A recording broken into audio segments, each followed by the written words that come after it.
खूबसूरत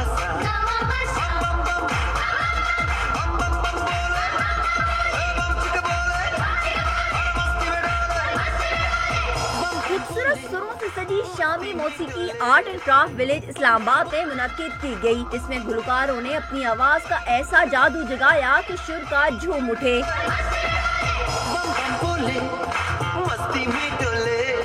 गिटार, बांसुरी और पियानो से निकलने वाली इलाकाई मौसीकी की धुनों पर फनकारों ने रक्स पेश करके महफिल में रंग जमा दिया।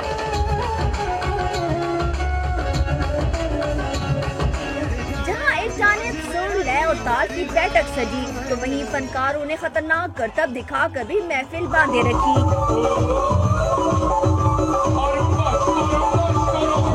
तकरीब के अख्ताम पर फनकारों ने अफ्रीकी रक्स पेश किया तो शुरा बेसाख्ता दाद देने पर मजबूर हो गए। कैमरामैन राहिल कुरैशी के साथ वजिया खानी, डॉन न्यूज़, इस्लामाबाद।